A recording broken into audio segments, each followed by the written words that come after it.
欢迎收看《洪流洞见》，在世界洪流中带您洞见未来。我是洪淑芬，今天为您邀请到的是前内政部长，也是台大教授李鸿源老师好。淑芬好，各位观众大家好。上一集呢，李教授谈到了对于目前呢民进党所执政下的台湾社会所看到的乱象，还有价值观的扭曲。其实对于年轻人，对于下一代的教育，其实也蛮担忧的。那我们看到说，现在的年轻人对于台湾的认知，跟上一代对台湾的认知似乎是不太一样了。再加上最近我们看到，因为老师在台大教书嘛，所接触的36年，而接触到的学生也非常多，年轻人也非常的多。你对学生的了解，他们在国家认同上是不是跟以前不太一样？再加上最近20年来两岸关系的变化，对于在教育上是不是也有一些的改变，跟一些新的发展？我想，像我们这个年纪的人哈，大概就是60以上的人，我们从小接受的是，我认为是个非常完整的这个中华文化的一个教育。其实我们当初编我们国文课本啊，这些都是当时的精英所以我也非常感谢有那一段成长的经验。虽然我们小时候台湾是一个蛮穷的地方，蛮穷的国家，但是我们文化上非常丰富。就是说我们可以这个漫游在中华文化的这个熏陶里面这是我个人认为的，也许也不见得我的那个时候普遍，其实大家的生活水准没那么高，可能有很多的物质的条件没有那么的好，物质条件完全没有，对，完全没有。然后基本上其实是因为你就知道那时候刚刚从战后复原10多年吧，那时候民国40几年。我在成长的时候，民国50年，60年代，其实刚刚在复苏，10大建设都还没开始的，台湾基本上是一个相对落后的地方。其实我们那时候靠很多的美元，靠很多的这个联合国的援助，我们才可以慢慢这样子给站起来。但是在教育上面，我个人认为那是一个还蛮完整的一个中华文化的教育。然后其实那一些当时所读的书其实到了今天我都还觉得蛮受用的。老师包含是不是像是45经啊，包含这些中华文化的书籍？其实我是一个影响都很深影响很深。其实我是一个比较奇怪的小孩我在小学的时候，那时候有国语日报，国语日报每个礼拜都有一个专刊叫做《书与人》。然后就介绍什么？介绍《古文观止》，介绍古文。然后我就每个礼拜就在等《国语日报》的《书与人》，很期待，对不对？很期待，所以我都会很渴望那种就是说从书上的教育，然后那种新的一些书籍上的一些想法进来。就是你可以让你的心游荡在一个浩瀚的一个古文里面，我觉得对我来讲，当然我的同学有了很多同学是觉得很苦，然后我比较奇怪，我很喜欢背书，然后我也可以感受到在那个里面跟文化的连接。我觉得就是说，身为一个人，其实非常重要的是你要了解你的根在哪里，就像以前我们小时候，当然我们被教育成中国人，所以你要是在以前问我，尤其是在美国，我们在留学的时候，你问我你是哪里人，我们会毫不犹豫说我是中国人。然后曾几何时，现在的氛围，你问我说你是什么人，我就稍微犹豫一下。我要是讲说我是中国人，人家自然会觉得说，那你是不是赞成统一？那我要是讲说我是台湾人，那大家就会想，那你赞成独立了？其实台湾很可悲的是，我们是中国人，文化上我们也是台湾人，我们血缘上是跟中国是切不开的。那我们为什么为了某些人的政治利益，硬要操作成我一定要把中国人跟台湾人做区分，其实它是不需要区分，它也没有必要区分。其实对我来讲，中国这2个字，其实它有好几个层面的。它有历史的中国，那是我们不能否认的，我们本来就从那边来。我还可以告诉你，我还可以背我们家乾隆51年来的时候，我们家在福建的住址我都还会背。福建省泉州府安溪关好像乡专济处感化里。再讲一次，老师讲的是台语。福建省泉州府安溪县福州乡潜在厝感化里。哦，就是说这个是台湾人嘛，这就是我们的根嘛。对。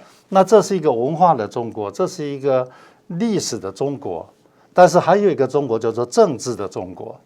那你为什么一定要把因为政治的中国，你把这东西全部都搅在一起？我们我们跟中国大陆是什么关系？事实上是可以谈的，还在一个过程里面。但是你不能因为政治的中国，你就全面去中国化。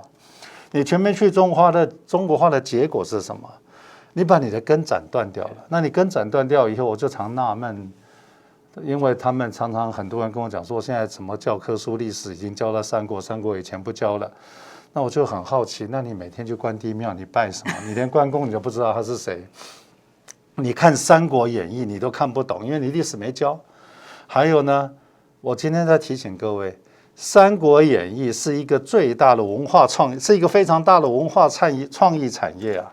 你看多少的这个什么电玩、手游，日本人因为《三国演义》《西游记》赚了多少钱呢？人家画漫画，充分的发挥。我觉得我就是说，其实里面是有很多商机的，在这里面有很多的元素。这个读书人对这个文学有兴趣的人，你可以在这里面钻研。有人想要从里面变成创意产业，这里面有太多太丰富的东西。我们不能因为这样，因为你为了政治因素，你就把这个根把它给铲掉了。我请问你今天课纲要这么改，你今天的历史史观要这么改，难道就是你们几个人在立法院举手，我们就要全盘接收吗？什么时候民主变成只是在算人头的？民主从来不辩论的，你也不问问看说，你今天课纲这么改，你家长同意吗？第一个，而且我们今天很不应该的，就是说，今天这些小朋友他是没有任何选择余地的。就是说我今天因为我上学，你们把教科书变成这样子，我就学了这个东西。然后等我长大，我发现根本不是这一回事，你反而让我造成我自己认同上的这个错误。其实我是有很多的切身经验的，就是大家一直在诟病的白色恐惧、白色恐怖。所以我们小时候在某些的讯息接收是偏差的。当然那是有禁书，很多书不能看，228是绝对不能提。是在那样的环境，在那个环境下，那样的统治的政治的情况之下，政治氛围里面很多东西是不能碰的，那就是忌讳。那就是因为不能碰，所以他把它盖起来了。那盖起来以后呢，那等我们到了国外去留学，我们接触到另外一面的讯息，你就会觉得说，政府为什么骗我？所以很多的人，尤其是像我们所谓的本省人，到那边很自然的就会倾向同情台独，就说我们认为我们把我们的东西全盘否认，全面的被扭曲的，到那边接触了另外一边的讯息，你就一下子转不过来。所以在美国6年哈，其实坦白的讲，我70%的时间基本上是讲台语的，我并没有。基本上都是你会排斥，后来等自己回到台湾，再慢慢的成熟以后，你就会发现说，其实事情不是这样子的，事情是有两面的，有另外别的面向，就是说你把这2个面向，有原来你接受教育的那一面，跟你在国外接触的那一面，其实都有某种部分的扭曲。你今天慢慢，你把它整起来以后，你自己要是有一个很严谨的一个逻辑训练，你就会发现说，其实这过程没有对跟错，它就是历史，它就是发生了。然后你慢慢就会产生一个不一样的认同，把自己摆到中间来说，原来是这个样子的。其实统一跟独立不是不能谈，是可以谈，但是问题是今天我们也必须讲，这个过程还在走。可是现在非常重要的是，其实我们很遗憾的哈，在马英九那8年，我也在政府服务。其实从陈水扁开始的时候，他们把课纲改了，这是在那8年，并没有把它改回来。好，老师，这个其实是一件蛮遗憾的事情。然后蔡英文再上来，再更变本加厉。结果我们现在很担心的是什么？一年一年，你看几年的，陈水扁8年，蔡英文8年，16年，还有加上马英九的这个8年，就24年。这24年是一个世代啊，这世代的这些年轻人，他所接受的这个讯息，或者是他所接受的教育，就把他训练成他是一个台湾人，就是你的图板上讲的天然独。对，老师在学校教书36年，36年前跟现在对于年轻人他们对于国家认同应该是完全是不一样的。30几年前，我要问我的学生你是什么人，他会毫不犹豫跟我讲我是中国人。今天我问我的学生说你是什么人，他会跟我讲说我是台湾人。而且他们对中国历史的了解其实并没有那么的全面，然后再加上我们对中文的教育是很刻意的，就说时数是不够的啦。其实就是说，像我们小时候，其实国文花了很多的时间读，可是我可以讲真的经验，我在台北县的时候，我就问那个教育局的局长，我们一个礼拜上几节中文？我的教育局局长跟我说，我们上6节中文。我说6节中文够吗？他说当然不够，我们很多的古文都没办法教。我就问他说，那应该要几节？他说至少8节。我就跟他讲说，好，加2节。你知道加2节的代价是什么吗？是什么？加2节，台北县政府一年就要编7000万的预算。就说2节，我就是7000万的预算。为什么多这2节要多这么多的预算？你要教材，你要师资，你要什么，就是多了7000万的预算。然后呢，这个消息，而且我那时候还去拜访余光中余老师，请他帮我们写我们的那2节的教案，我还真的去拜访他。他也很高兴，说一个工程师怎么会对中文这么重视？我说那是作为一个不管我们叫台湾人也好，中国人也好，我们要非常了解我们的根在哪里。而且更有趣的是呢，就你的图表的那一位教育部长杜正胜先生，当时他是教育部长，这么短的时间，教育部发一张公文给我们台北县政府，纠举我们。他说你们凭什么多加2节中文？你们要是要加2节中文，我教育部不给你补助。我们教育局长吓坏了，他说怎么办？这杜部长说不给我们台北县政府补助，他问我怎么办？我说把那张公文丢到垃圾桶，我们交8节中文，其他的钱另外想办法筹。老师真的很有气魄，因为一个人不管你的政治倾向是什么，你连你自己的语言都讲不好，你连自己的根都找不到，你连你自己的这个文学你都学不好，我不认为那是一个正确的教育。没错，中华文化其实是一脉相传的，一脉相传的。教育不应该说变成是一种政治的手段。我们要看一下老师刚讲到这张图其实这张我们把它标题写为天然独的产生器嘛，因为我们看到这几年来其实呢在教育上面不断的想要去中国化的这个部分，从1994年就是李登辉的时代，他那个时候授权了李远哲领导下进行的教改，把国小的生活跟伦理取消了伦理，国中的公民与道德取消了道德，那么在国中增加了认识台湾的课程，高中的中国文化基本教材改为是选修，所以在那个时候开始，台湾教育就走出了去中国化的第一步。好，接下来在2004年，民进党上台之后呢，刚刚老师有提到的教育部长杜正胜，他提出了一个同心圆的理论，那个时候就强迫下一代要先接触台湾，然后再接触到中国。好，所以在小学6年上的国家的认同上只教了台湾，中国元素呢遭到了剔除。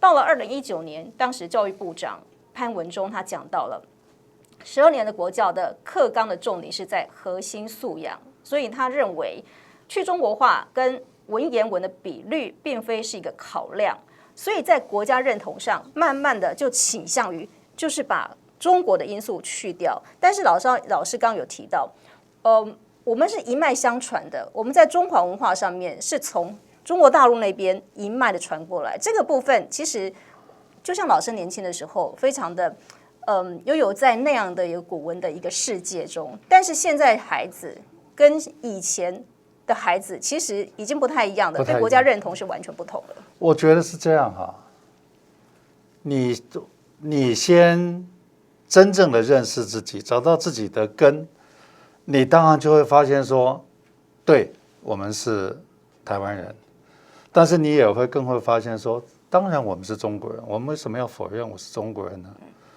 我还有一个很奇怪的兴趣啊，其实我不排除去墓园，我到墓园去，我都会很注意说哪一家的堂号，就是它墓碑上刻的那个叫做堂号或者叫做郡望，是从哪边来的？你就会发现说，我们的墓碑里面没有刻台湾呢，全部都是大陆的省份，都是大陆的省份。这个不是这个颍昌姓陈的一定是颍昌嘛？我们姓李的不是陇西，像我们不然就是安溪，有的是堂号，有的是郡望。对，就是说那个姓李的还有赵郡的，我们李还分2字，有赵郡的李，有个陇西的李。所以说你会发现说，很多人都没有注意，其实我们怎么可能跟中华文化来切割？不可能，你们家的牌位。我们先人的牌位上面写的全部是大陆的地名，像我姓洪，我的祖父他上面的碑上面写的就是敦煌。哦，你们是敦煌的，对，所以是来自于敦煌。其实从这边你就会 trace back 到很多，你就会发现说，其实我们家的族谱一路追到战国的，所以我今天早上还把它拿出来看了一下，我没有背了，但是我没有倒背如流，倒是我是相当清楚，就是说你会发现。你们在这样我们家了哈，这样的从赵人啊到了秦国入秦，从秦跟着到了咸阳，后来经过五胡乱华，我们在北魏，然后后来我们是唐的皇族了哈，或者说到了唐，然后唐灭亡以后，我们5代住在哪里，然后最后到了山东。所以我们在山东住了400年，再从山东随着北宋灭亡，跟着到了南宋，到了这个临安，然后但南宋不久我们就搬到泉州，然后在泉州又住到清朝乾隆51年搬到台湾，所以你就会发现历史是活的，它跟我们的所有的这个根是息息相关的，你不可能一刀把它切断。作为一个人，你要是不知道他的根，你可以知道你的根，但是你刻意的把它斩断，我觉得那是一个蛮大的损失了，真的是一个蛮大的损失。我觉得我们台湾人要很骄傲的哈，其实我很骄傲。我觉得中文要学得好，英文才会好了。有的人讲说你中文不要学，就去学英文，我觉得那是本末倒置。中文学得好，你英文才会好。那我比较骄傲的是哈，其实嘛，我这个年纪的人，我在大陆走动，大陆人很羡慕我们什么？你们会看繁体字？我说对不起呢，叫正体字，它一点都不繁。好，我们到庙里面那些碑文我们看得懂，他们不见得能看得懂。这就是我觉得那是我们可以自豪的地方。就是说，台湾其实保留的中华文化非常精髓的部分。对。第二个。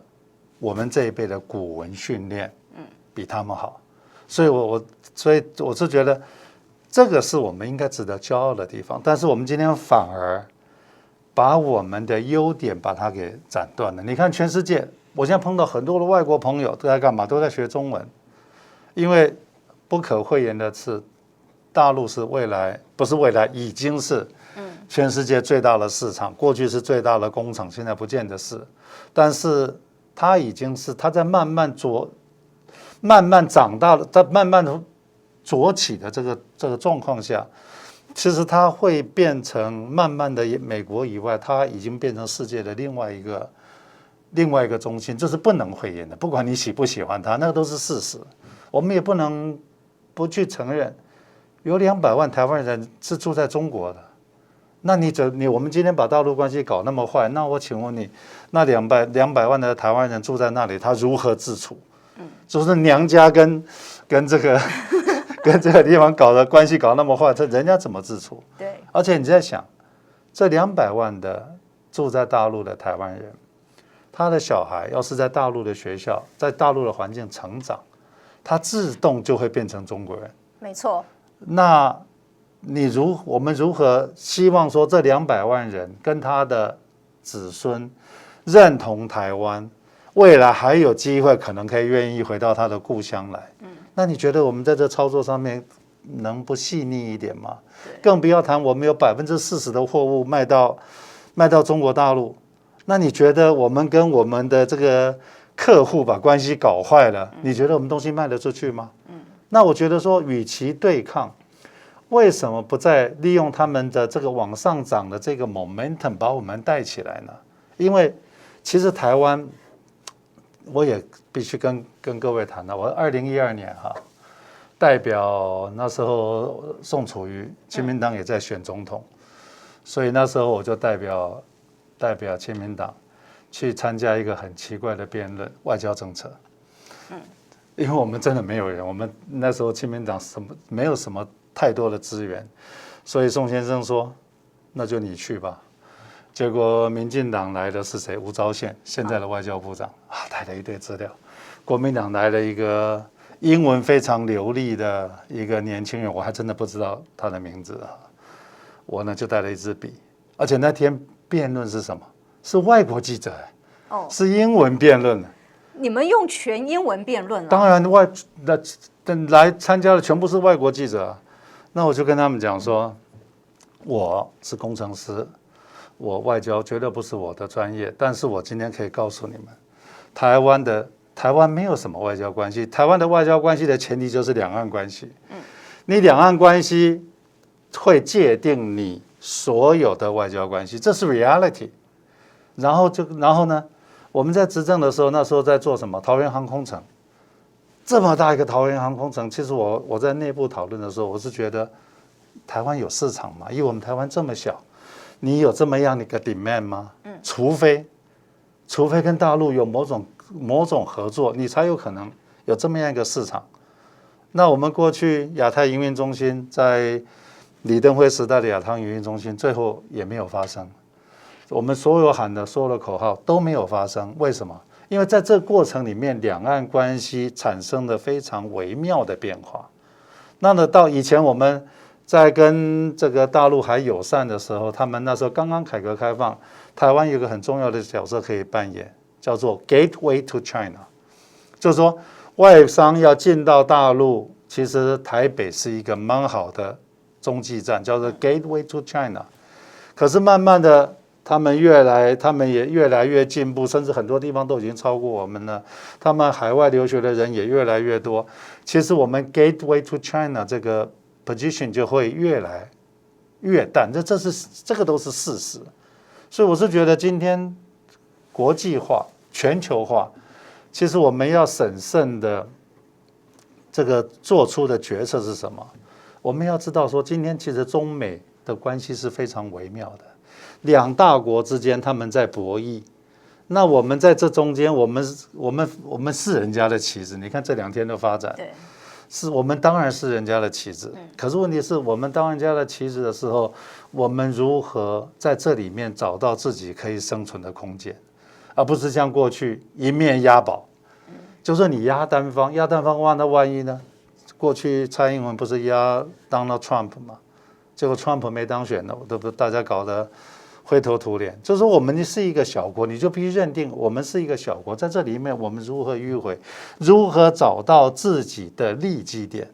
我常常告诉我的学生也好，过去在政府服务，告诉我的同事也好，我们台湾人要永远问自己3件事情：我们的 strength， 我们的强项在哪里？我们的 capacity， 我们有多大能耐？你可以吃几碗饭？第3个最重要的是我们的 limitation， 你有多少局限性？台湾人常常忘记我们的 limitation， 常常忘记我们可以吃几碗饭，所以讲了一堆不应该讲的事情，做了一堆不应该。讲了一堆不应该说的，说了一堆不应该说的话，做了一堆不应该做的事情，然后把今天陷到这个僵局里面。你不觉得在买疫苗，在整个疫情发生的时候，一开始所有的东西都是政治在操作，一直到今天还在政治操作？没错。那你今天从这个疫情看起来，你把自己逼上一个墙角，你根本没有必要，没有人逼你。那你为了你某个政党的政治利益，你就一定要把自己台湾逼到那个墙角，然后就告诉所有台湾人，我们都被大陆压迫。事实上是这样子吗？根本没有必要走到这样，就为了你自己的政治利益，就弄了半天你也没有政治利益，但是结果呢，让台湾陷在一个非常危险的状况。然后在前2天，他们终于承认说，对，不可能台独，就是美国对民进党前国安会秘书长邱义仁在接受了陈水扁访问的时候，他是民进党最大的过去是最大的军师，他自己承认讲的真心话，就美国是不可能支持台湾独立的。但是我们现在的教育是导向这个方向，大家都清楚不可能。你觉得蔡英文不知道吗？知道啊，那不然他们已经执政，从李登辉开始，他们执政多少年了？你要是有那么大的勇气，你为什么当初不读呢？结果到了今天，你在立法院已经是所有的举手都会通过了，你为什么不敢呢？那你其实那个都是炒作出来的，为了自己的个人或是政党的政治利益。可是你把全台湾一代的人拿去陪葬，我觉得这是非常非常不道德的一件事情了。我也可以举个例子啊，我们台大一个年轻的教授告诉我，我们台大某一个系的，在商学院的某一个系，应届毕业生30%到了欧美，70%到了大陆，一个没有留在台北。这件事情告诉我们什么？这件事情告诉我们，未来的市场是在那个地方嘛。那你这样的一些人，你为了生活，为了就业，你不能讲不得不了。其实你到了那边去服务，结果呢，你会发现说，到了那里你会受到一个很大的文化冲击。你会发现说，原来搞了半天，我们从小成长的时候，政府并没有给我一个重要的讯息，政府并没有把我好好的我的国文中文没有帮我培养好。我觉得对这些年轻人都是一个损失。他要是中文够好，他是对中国的历史了解够好，他在大陆会更，他在职场上会更顺利的。所以我是觉得这个是已经是在发生的事情了。这个全世界都在学中文，我们在去中国化，我就不晓得我们。然后呢，我不觉得母语当然很重要，我的台语好得不得了。但是你要是在学校教母语，我就会有一个很大的问号。就说第一个，我们有时间教吗？第一个，第二个怎么教？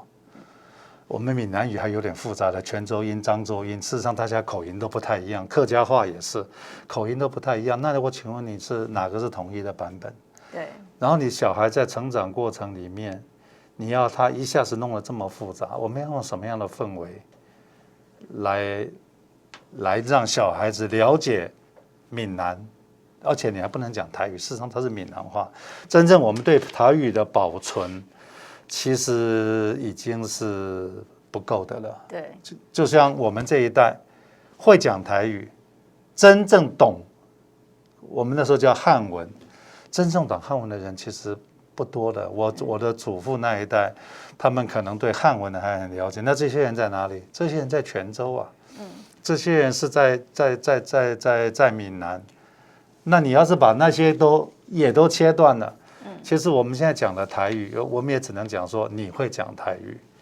问题是台湾的台语的这个真正的根在哪里？它的文学在哪里？其实我们也是有很大的 handicap。没错。